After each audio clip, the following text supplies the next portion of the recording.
Você sabe de onde surgiu o nome hip hop e o rap?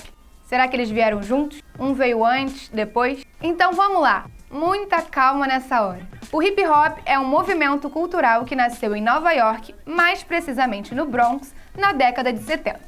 Já o rap é uma vertente musical e poética derivada do hip hop e que dá margem para milhões de explicações a respeito da sua origem. Para você ter uma ideia, a definição mais consagrada da origem da palavra rap seria referente à sigla que diz Rhythm and Poetry, ou do português, ritmo e poesia. Existem até alguns movimentos brasileiros que defendem que a sigla podia ser revolução através das palavras e já outros defendem ritmo, amor e poesia. O fato é, todas essas interpretações da origem do rap carregam um pouco da história e da ideologia que constituem parte fundamental das bases do hip hop, do começo de tudo.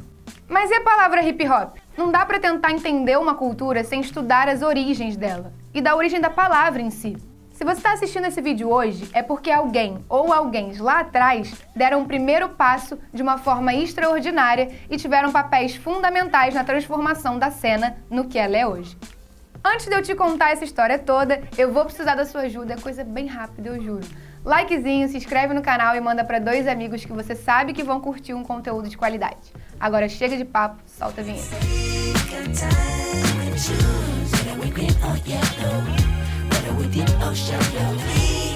Nos Estados Unidos, durante os anos 60, um dos principais líderes dos Panteras Negras, grupo ativista político do movimento negro americano, incorporou a palavra ao seu próprio nome, H. Rap Brown.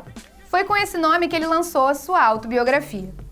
Naquela altura, ninguém nunca tinha usado a palavra rap associada a alguma manifestação musical. O livro conta suas memórias de infância nas ruas de Baton Rouge, em Louisiana. Entre essas brincadeiras de bairro que rolavam, tinha um jogo de desafios verbais que se chamava The Dozens, ou As Dúzias. Nesse jogo, as crianças não tinham limite, podiam falar o que quisessem, até mesmo da mãe do outro, só tinha uma regra: tinha que rimar. Rap Brown era bom nessas rimas, ele humilhava geral e fazia todo mundo cair na gargalhada. Me chamavam de rap porque eu sabia fazer rap. Existem muitos relatos desses concursos verbais pelos Estados Unidos e eles apontam que uma das origens tenha sido no bairro de Camberley, na Filadélfia. Muitos creem que lá foi o berço do rap. Homens afro-americanos se reuniam em sessões de provocação e cutucadas por meio de provérbios, frases de efeito e piadas. Mais uma vez, sempre rimando. E esse improviso verbal não é coisa só dos Estados Unidos não, tá? A própria música celta tinha uma brincadeira na qual os cantores tentavam duelar suas frases com rimas, rapidamente improvisadas e humorísticas. Alternadamente, um desafiando o outro nas rápidas frases rimadas. Ganha quem deixa o outro esgotado e sem ideias e, como prêmio, o ganhador não paga pelas bebidas. A gente tem que destacar também o griot, uma tradição milenar da África Ocidental que vem desde o Império Mali e se perpetua até hoje. A intenção do griot era conseguir preservar as identidades culturais através da música, transmitindo as histórias e ensinamentos para novas gerações, ou seja, passando uma mensagem. O próprio MC Marechal tem uma música com esse nome que busca resgatar as raízes que essa tradição partilha com o hip hop. Mensageiro, sim senhor, vagabundo se emociona porque sente espírito dos ancestrais. Viva É importante a gente lembrar também que aqui no Brasil a gente tem uma tradição um pouco mais recente, do século XIX, mas que é muito rica em termos de cultura. E ela tem relações diretas com o rap. O repente. Essa arte de origem nordestina se baseia no improviso, onde 2 artistas que vão alternando a vez e na base da rima tentam adequar a sua rima ao que está acontecendo em sua volta, muitas vezes duelando entre si. Isso tudo com muita métrica elevada, para conseguir encaixar tudo no ritmo da música. Existem relatos da tradição de desafios verbais e uso da música para passar alguma mensagem em várias partes do mundo, como Polinésia, Japão, Suécia e um lugar muito importante pra gente no vídeo de hoje, que é a Jamaica. Mais ou menos na década de 60, quando surgiram os sistemas de som, os amplificadores eram colocados nas ruas dos guetos jamaicanos para animar bailes. Com esses amplificadores, as pessoas conseguiam organizar as festas ao ar livre, nas ruas ou em qualquer lugar que desse para reunir a galera e curtir um som. Dessa forma, já era possível sentir o potencial democrático dessa manifestação cultural que era nutrida ali. Esses bailes serviam de fundo para os discursos dos toasters, autênticos mestres de cerimônia que comentavam nas suas intervenções assuntos como a violência que rolava nas favelas de Kingston, capital da Jamaica, e a situação política da ilha, sem deixar de falar, é claro, de temas polêmicos como sexo e drogas. Quem se sentia à vontade podia rebater com outros versos. Era o começo das batalhas. Essas rimas podiam ser cantadas a capela ou acompanhadas de uma melodia, característica do estilo musical que permanece forte até hoje. Também nesse período apareceu o beatbox, que é uma forma de reproduzir efeitos sonoros com a boca. Assim, os rappers não precisavam de um equipamento para compor, bastava que um deles dominasse essa técnica para acompanhar a letra. Há quem diga que é a Jamaica que é o berço do rap. No começo da década de 70, houve um grande fluxo de imigrantes em situação de pobreza das ilhas caribenhas como Jamaica, Porto Rico e Cuba, que tiveram como destino os Estados Unidos em busca de uma vida melhor.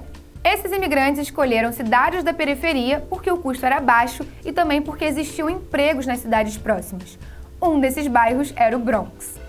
Situado no extremo norte da ilha de Manhattan, em Nova York, a região era completamente abandonada pelo Estado nos anos 70.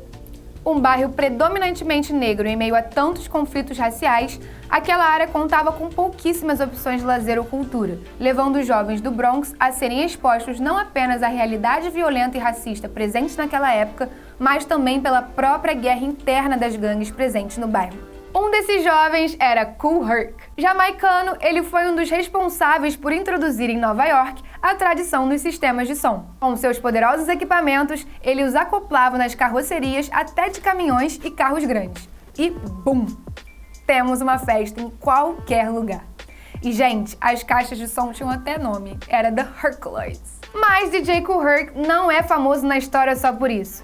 Ele foi pioneiro em usar a técnica de repetir o mesmo trecho da música, criando quase que uma nova música mesmo.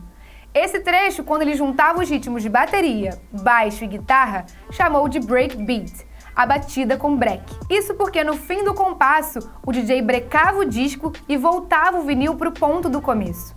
Para ele conseguir fazer isso, ele precisava ter 2 exemplares de cada disco, um para cada vitrola. Essa técnica ele chamou de backspin ou back-to-back. Mas como acertar exatamente o ponto que ele queria do disco? Herc às vezes acertava, mas outras nem tanto. Foi outro DJ, o Grandmaster Flash, que conseguiu desenvolver uma técnica que permitia voltar o disco sempre para o mesmo ponto.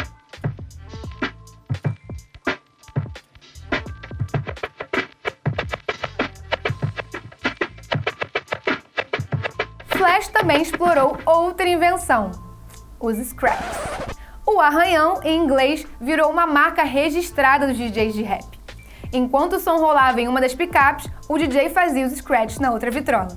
Vale mencionar que essas duas figuras são retratadas na série The Get Down, da Netflix, que fala através de uma narrativa fictícia, mas com elementos reais, sobre o nascimento do hip-hop e da cultura dos DJs.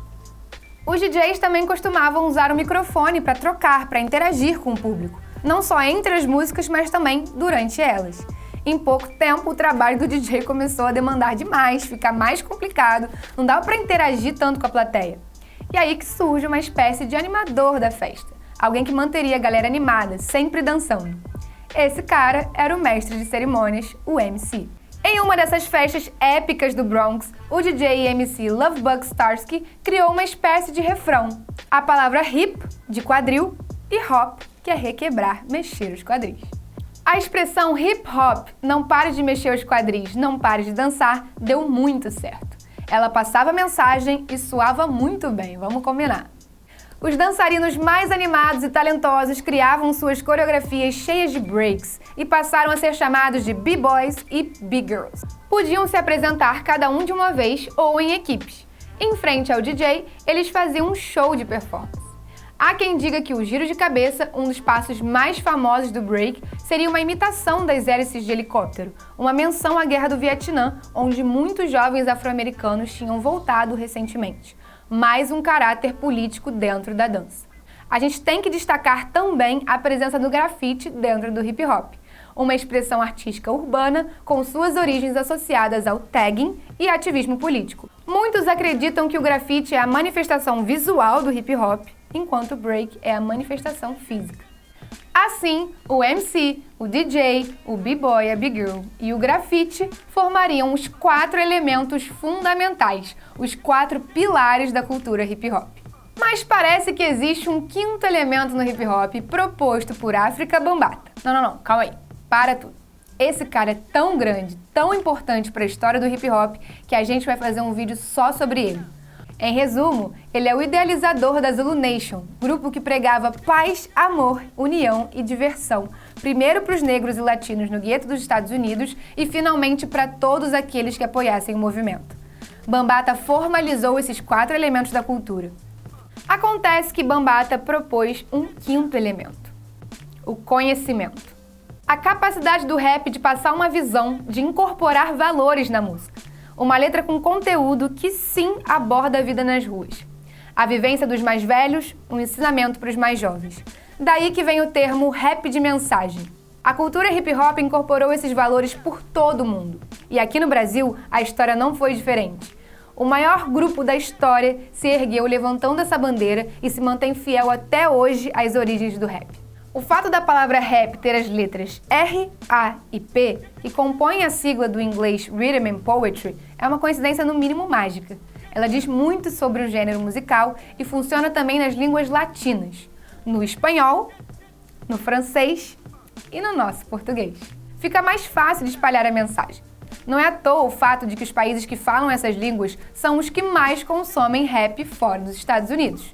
De lá pra cá, mais de 40 anos depois, o movimento que surgiu com o propósito de animar uma comunidade assolada pelo descaso do governo, com músicas e diversas manifestações artísticas, hoje assume um lugar de destaque na indústria musical. Em 2017, o hip hop assumiu o posto do rock como o gênero musical mais ouvido nos Estados Unidos. Para você ter ideia, mais de 70% do que é escutado em plataformas de streaming é hip hop.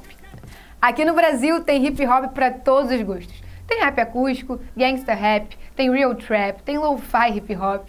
Mesmo quem cisma em não gostar, aprendeu a respeitar. O hip hop é foda. Por hoje é só, espero que você tenha curtido acompanhar essa história até o final. Fui!